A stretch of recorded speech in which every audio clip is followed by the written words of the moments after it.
नमस्कार मित्रांनो, मराठी बोली या चॅनलमध्ये तुम्हा सगळ्यांचं स्वागत आहे. तर आज आपण बाई तुझा आशीर्वाद या मालिकेचा आजचा 21 जुलैचा भाग खूपच जबरदस्त झालेला बघणार आहोत.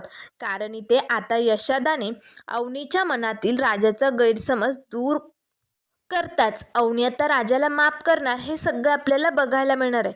तर आजच्या भागामध्ये सुरुवातीलाच आता अवनी आणि धनू घराजवळ आलेले असतात. तेव्हा लगेच अवनी म्हणू लागते, धनू खरं तर ना यशादा गवंडी आहे याचा मला प्रॉब्लेम नाहीच आहे रे. यशादा खरंच खूप चांगला माणूस आहे, पण राजा खोटं का बोलला माझ्याशी? तो खोटं बोलला ना याचं मला खूप वाईट वाटतं. त्यावर लगेच आता धनू म्हणू लागतो, वहिनी लहान तोंडी मोठा घास घेतो. हे बघा मला सगळे बारकं बोलतात, पण मी खरं सांगू का वहिनी, आमचा राजादा खोटं बोलतो, पण त्याचा त्या पाठीमागे हेतू काहीच नसतो. त्याने हे समजा का केलं माहिती? ती पाहिली नाही का, तिने पाण्यादाचा खोटा इंटरव्ह्यू घेतला होता आणि मग आमच्या पाण्यादाचा कॉन्फिडन्स हाय झाला होता आणि मग राजादाच्या डोक्यातही भन्नाट आयडिया आली. जर पाण्या एवढा निगेटिव्ह असताना त्याचा कॉन्फिडन्स हाय होऊ शकतो, तर अवनी मॅडमचा इंटरव्ह्यू घेऊन मी त्यांचा कॉन्फिडन्स हाय करू शकतो ना. म्हणून राजादाने हे समज केलं. दुसरं काहीच नव्हतं हो त्याच्या मनात. खरंच आमचा राजादा दिसतो असा, पण मनाने लय चांगला आहे, अगदी यशादासारखाच आहे. त्यावर लगेच आता घरातनं जोरजोरात भांडणाचा आवाज येऊ लागतो. अवनी आणि धन्या धावतच आतमध्ये येतात. तर आतमध्ये राजाने आता इथे पाण्याची कॉलर पकडलेली असते. मला सोसत नाही, मला सोसत नाही असं म्हणायचंय तुला? आता धावतोस तुला, आता म्या तुला सोडत नसतो, असे म्हणत आता दोघेही एकमेकांना जोरजोरात मारू लागतात. यशादा आता या दोघांची भांडणं सोडवण्याचा प्रयत्न करत असतो. यशादा धावतच आता मध्ये येणार तेच राजा आणि पाण्या त्याला ढकलून बाजूला लोटतात. यशादा कॉटवरती जाऊन पडतो.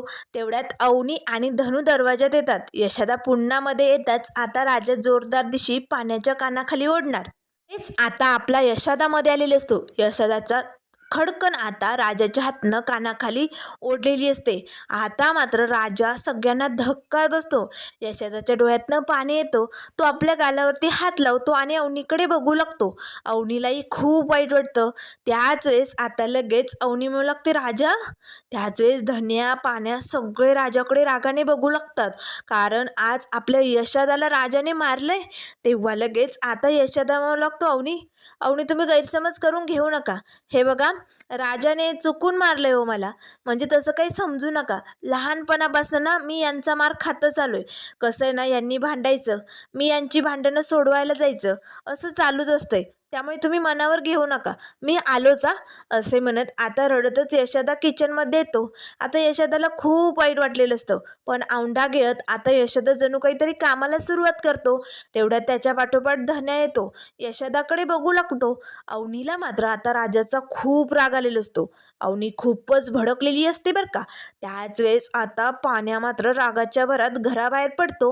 राजा मात्र आता किचनमध्ये डोकावून आपल्या यशदाकडे बघत असतो. राजालाही खूप वाईट वाटतं. त्याच्याही डोळ्यातनं पाणी येत असतं. तेव्हा लगेच आता अवनी किचनच्या दरवाज्यातनं डोकावून यशदाकडे बघते. काय केलंस राजा तू? राजा काय केलंस तू? अरे एवढा दुष्ट कसा असू शकतो रे तू? तू तुझ्या मोठ्या भावावरती यशादावरती हात उचलला. तेव्हा राजा म्हणू लागतो, मॅडम ते चुकून. त्यावर लगेच अवनी म्हणू लागते, किती चुका करणार आहे? अरे प्रत्येक वेळेस चुकून झालं चुकून झालं असे म्हणत तू काय काय करणार आहे अजून? अरे राजा, तू मला फसवलं, माझ्याशी खोटं बोलला आणि ते सगळं खरं सत्य मला यशादाने सांगितलं.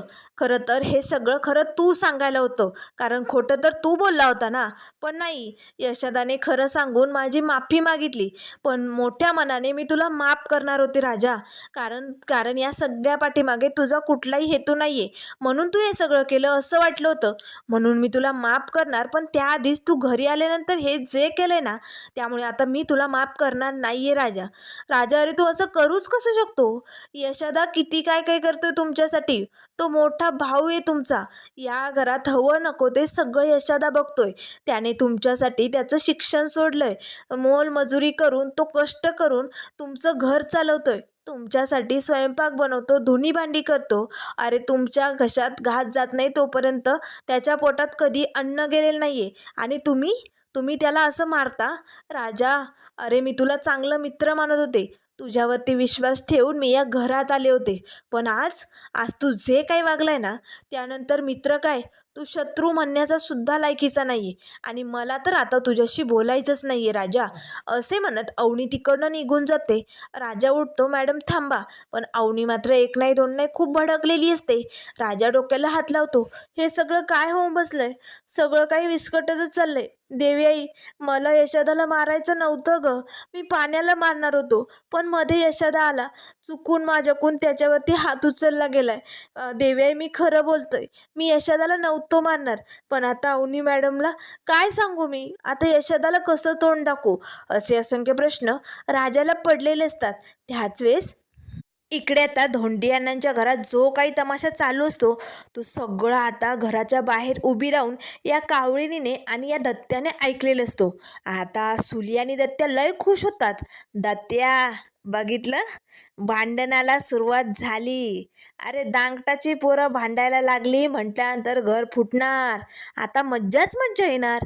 त्यावर लगेच दत्त्या म्हणू लागतो, एक ना एक दिवस हे होणारच होतं.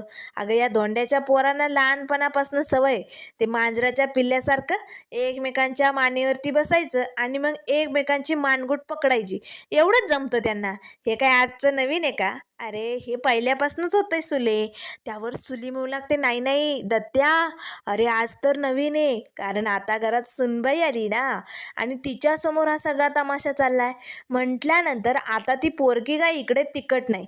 आता ती धोंड्याचं घर सोडून देशमानेंच्या घरी जाणार. लवकरच धोंड्याचं घर फुटणार. मग लय मज्जा येणार. त्यावर दत्त्या म्हणू लागतो, एवढंच नाही सुले, अजून एक गुड न्यूज सांगायची. चल की आतमध्ये, सांगतो तुला. तेव्हा सुली म्हणू लागते, सांग सांग काय झालंय? त्यावर दत्त्या म्हणू लागतो, अगं सुले, त्या ज्युनियर देशमानेने माझ्याकडनं कागदपत्र नेले की. आता बघ, आता धोंड्याचं घर लवकरच आपलं घर होणार. तेव्हा सुली म्हणू लागते, खरंच बोलतो की काय दत्त्या? त्यावर लगेच दत्त्या म्हणू लागतो, खरं म्हणजे 100% खरं. ते घर आता आपलं होणार. कारण ते देशमाने आता मोठ्यातला मोठा वकील लावणार, पैसा फेकणार, आणि मग केसचा निकाल आपल्या बाजूने लागणार. आणि मग या धोंड्याला आपण बेघर करणार. तेव्हा लगेच सुली म्हणू लागते, अरे बापरे, म्हणजे ते कसं झालं? एका दगडात दोन पक्षी. धोंड्याचं घर बी गेलं आणि सून बी गेली. मज्जाच मज्जा येणार. तेव्हा दत्त्या म्हणू लागतो, सुले, कधी एकदा ते घर आपलं होतंय आणि असा बिल्डर घेऊन जाऊन मी ते घर सपाट करतोय ना, आणि मग मग मी त्या जागेचे असे कसे पैसे करतो, हे सगळं कधी होतंय ना, असं झालंय ग मला. त्यावर सुली म्हणू लागते, होणार, समज असंच होणार. आणि दत्त्या, माझे बी हात असे शिवशिवायला आहेत रे. ती जी कुदळ मी लटकवली ना, त्या कुदळीकडे बघत आता सुली तिच्या जवळ दे. कधी एकदा ही कुदळ माझ्या हातात घेते आणि त्या धोंड्याच्या घरावर घाव घालते ना, असं झालंय मला. लवकरच ते दिवस येणार. धोंड्या, तुझं घर आणि तुझी सून जाणार. असे म्हणत दत्त्या आणि सुली खुश झालेले असतात. तर त्यानंतर इकडे देशमानेंच्या घरी महेशने आता आपल्या बाबांना ती समधी कागदपत्र दाखवलेली असतात. आता अवनीची आई आणि स्वाती तिकडेच असतात. तेव्हा लगेच आता अवनीचे बाबा म्हणू लागतात, महेश, अरे यात सगळी कागदपत्र आहे, पण मालकी हक्काचं तर कागद कुठेच नाहीये. अरे मग कसं आपण हे घर वळकवणार आहे, सांग ना.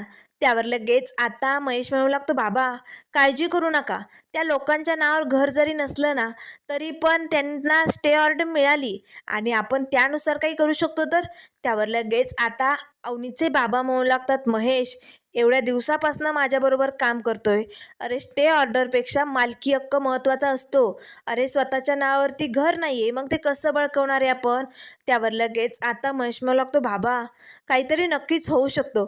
मोठ्यातला मोठा वकील लावला तर नक्कीच केसचा निकाल आपल्या बाजूने लागेल.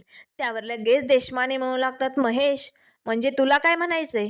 पाण्यासारखा पैसा फेकावा लागेल तरच निकाल आपल्या बाजूने लागेल. तेव्हा महेश म्हणू लागतो, हो बाबा.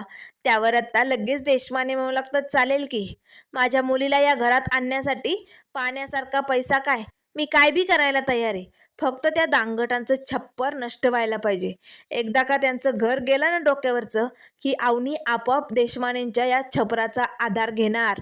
त्यावर लगेच अवनीची आई म्हणू लागते, हो, पण मला काय वाटतंय, आपण दुसरा एखादा मार्ग अवलंबवायचा का? नाही म्हणजे कसं आहे ना, आपण आपल्याच मुलीचं घर तिच्या डोक्यावरनं काढून घेतोय, असं नाही वाटत का? त्यावर अवनीचे बाबा म्हणू लागतात, 1 मिनिट. जोपर्यंत त्या दांगटांचं छप्पर तिच्या डोक्यावरनं हटत नाही ना, तोपर्यंत आपल्या घराची किंमत तिला कळणार नाहीये. त्यामुळे त्या दांगटांना तर मी असं रस्त्यावर आणणार आहे ना, की अवनी त्यांना सोडून आपल्या घरात आलीच पाहिजे. काहीही झालं तरी माझी मुलगी पुन्हा या घरात यायलाच पाहिजे. त्यामुळे तुम्हाला काय वाटतं, मी हे सगळं मुद्दाम करतोय? मी आपल्या मुलीला या घराची किंमत कळावी म्हणून हे समज करतोय.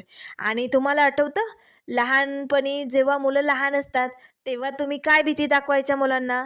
हे बघा, हे समजा खाऊन घ्या, अभ्यास करून घ्या, नाहीतर मी शिक्षा करेन. मग कसं आहे ना, शिक्षा केल्याशिवाय ना परिस्थितीची जाणीव कळत नाही. आणि म्हणूनच आपल्याला अवनीचं हे छप्पर दूर करायचंय.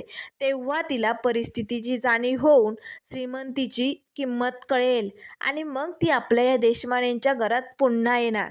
आणि अवनीला परत आणण्यासाठी मी काहीही करू शकतो, कारण मला माझी मुलगी या घरात हवी आहे. असे म्हणत आता देशमाने तिकडनं निघून जातात. तर त्यानंतर यशोदा इकडे आता किचनमध्ये रडत असतानाच धन्या येतो. यशोदा, राजादा असा वागूच कसं शकतो? मला ना अजिबात पटलेलं नाहीये. राजादाचं हे वागणं मला पटलं नाही. यशोदा, तुझ्यावरती हात उचलला त्याने. त्यावर यशोदा म्हणू लागतो, धन्या धन्या, अरे तुझा गैरसमज झालाय. अरे तुम्ही बघितलं तसं काही नाहीये रे. राजा पाण्याला मारायला गेला, मध्ये मी आलो म्हणून मला लागलं, नाहीतर राजा मला मारेल का?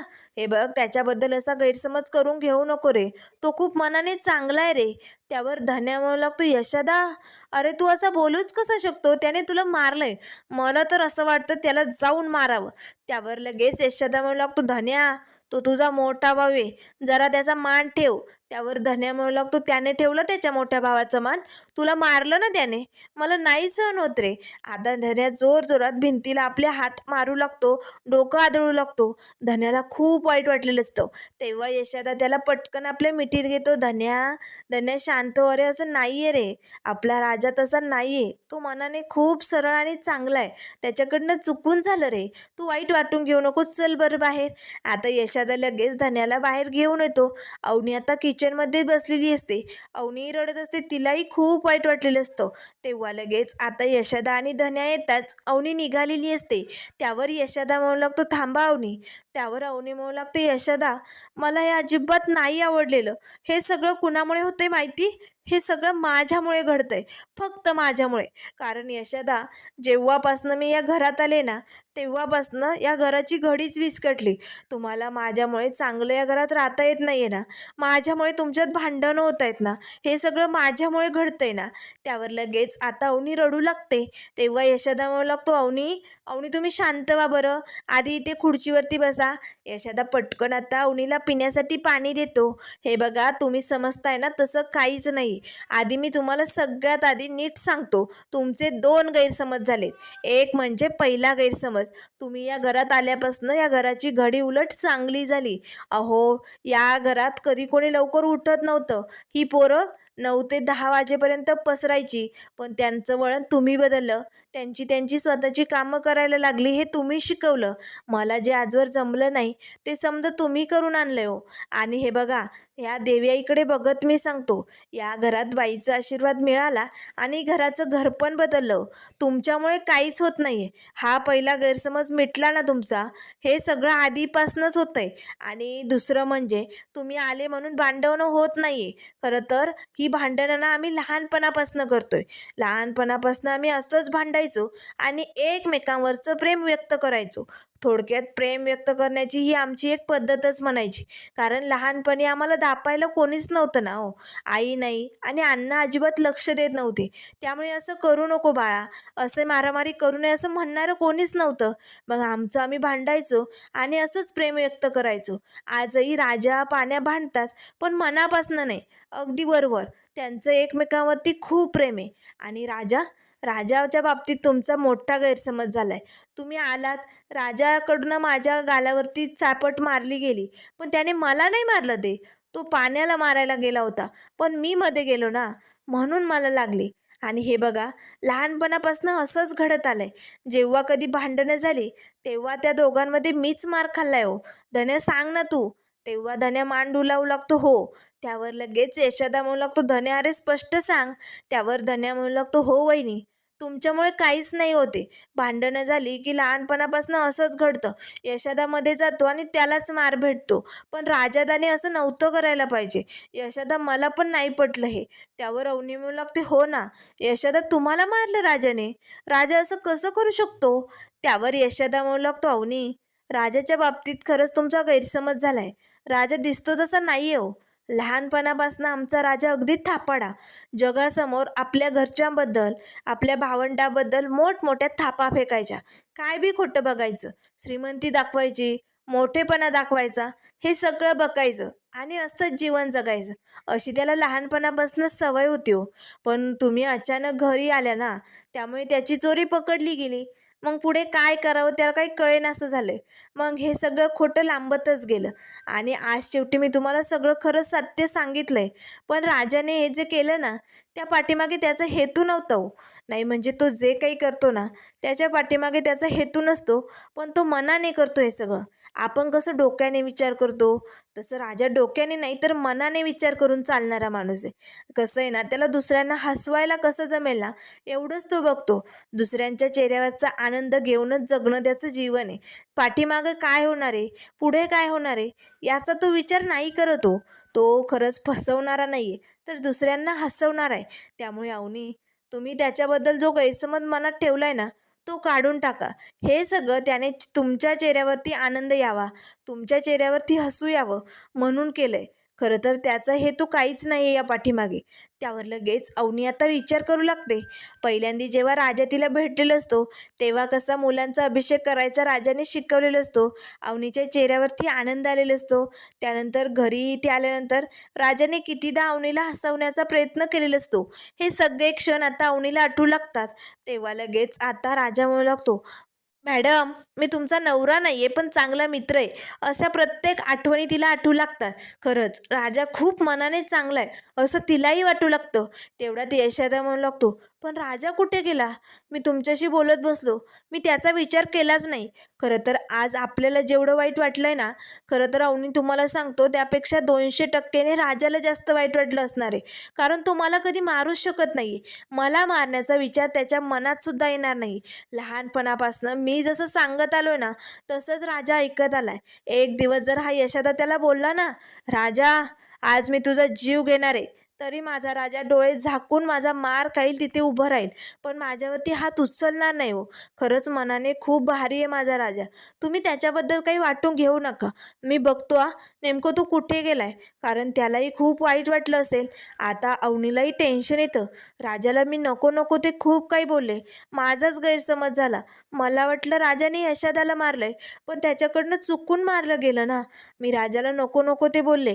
राजा कुठे गेला असेल असे म्हणत आता अवनीलाही टेन्शन आलेलं असतं. तर त्यानंतर मित्रांनो, पुढील भागामध्ये आपल्याला बघायला मिळेल. इथे आता स्वातीने अवनीला फोन केलेला असतो. आता देशमानेंच्या घरात जे काही दांगटांच्या घराबद्दल कांड शिजत असतं, ते सगळं स्वातीला आता अवनीच्या कानावर घालायचं असतं. आता स्वाती बोलत असतानाच अवनीचे वडील पाठीमागणे येतात. आता मात्र लगेच अवनी म्हणू लागते, वहिनी काय झालंय? तू गप्प का झाली? बोल ना, काय सांगत होती? कोणी आलंय का? आता देशमाने लगेच स्वातीच्या हातनं मोबाईल घेतात. हॅलो, मी तुझा बाप आहे. त्यावर लगेच अवनी म्हणू लागते, बाबा तुम्ही? त्यावर अवनीचे बाबा म्हणू लागतात, अजून तरी जिवंत आहे तुझा बाप. कारण तुझं मोठं झालेलं नाव बघायचंय ना. मलाही बघायचं तुझी स्वप्न कशी पूर्ण होतात त्या घरात. आता मात्र अवनी पुढे काय काय करणार, राजाला माफ करणार का, हे सगळं आपल्याला बघायला मिळेल. त्यामुळे मित्रांनो, अशाच मालिकेंच्या अपडेट पाहण्यासाठी चॅनलला लाईक करा, सबस्क्राईब करा. व्हिडिओ पाहिल्याबद्दल धन्यवाद.